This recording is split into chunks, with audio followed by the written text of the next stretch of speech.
Hello and welcome back to Exothermic Plays Games. I'm Exothermic and I'm back with another installment of my necessarily silly ranking series where I answer the question, why do I like Vampire Survivors?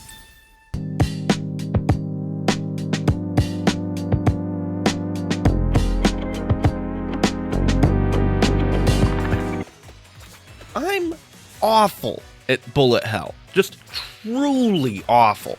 But that doesn't mean I don't like it from time to time, and it certainly helps when that bullet hell comes with the ability to craft attacks that actually just kill anything that steps near me. In Vampire Survivors, you're going around trying to stake some vampires. I mean, that's the name, you're doing it.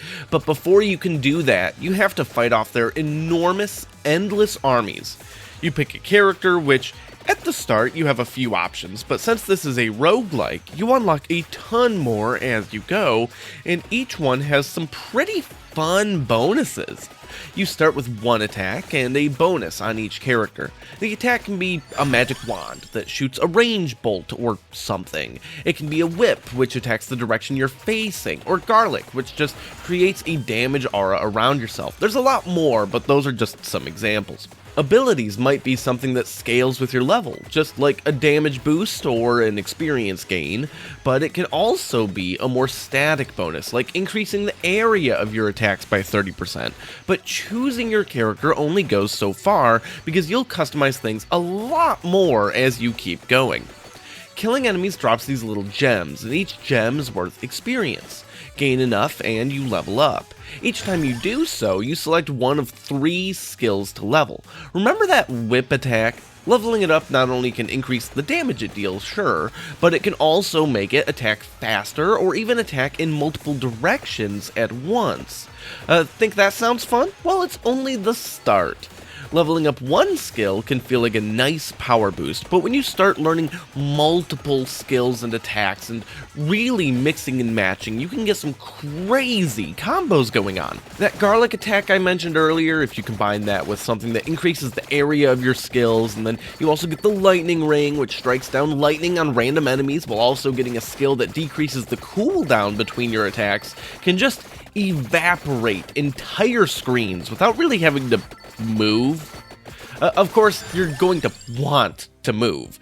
Each level, and there's several different ones, and they're all really different, has an ultimate goal of finding and killing the vampire that lives there. It's an infinitely sprawling map, and you're on a timer, roughly.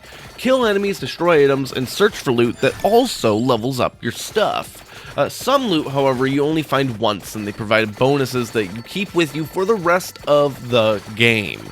Like one item that allows me to see a more detailed map of each level, so I know where the vampire even is.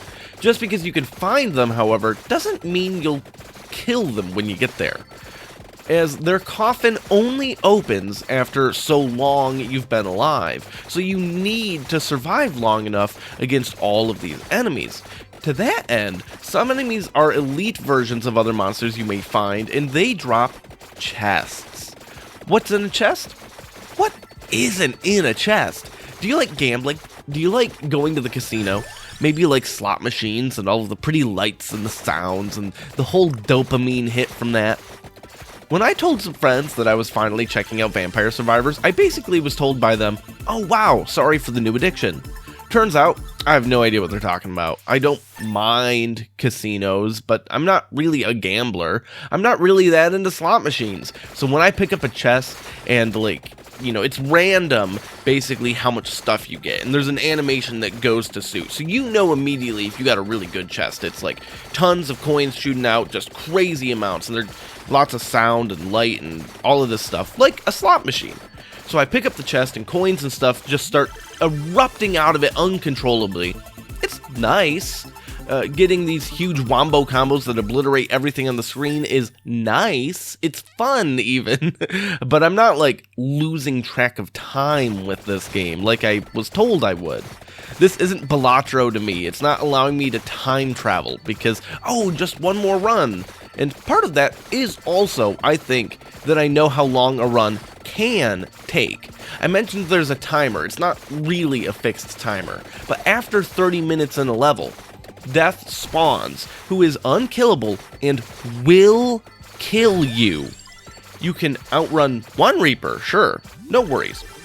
Eventually, a second one spawns, and then a third, and a fourth, and so on until eventually, it doesn't matter how incredible your build is, you will be overwhelmed. So naturally, each run is at most like 35 minutes. Don't have 35 minutes? Don't start the run. It's that simple. And that's a good thing. I like that I'm not feeling compelled by this game to just keep playing. It's something that I can hop in and hop out very easily. I really like that being able to just open it, take a glance at the checklist of challenges I haven't completed yet, take a stab at it for like an hour or whatever, and then put it back away. And there's so many things to check out, from finding new skills to level up, to beating each stage with each character, to of course unlocking the characters themselves. One of my favorite things in the game is when I unlock a new character and get to dig into something different. But my favorite thing to push is the Grimoire combinations. If you level up 2 skills to their maximum level in a single run, they can fuse together to give you an evolved skill. These are very powerful. For example, here I got my Axe and Candelabrador to max level, giving me something called the Death Spiral, which just shoots out a ton of little scythes in every direction.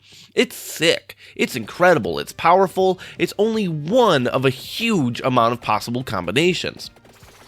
And this all brings me to the ranking. For being an endlessly replayable barrage of lights and sound and power-up combinations that get out of hand, Vampire Survivors is my new 187th favorite game. It's wedged between the Sexy Brutale at 186 and Pokemon Sword and Shield at now 188.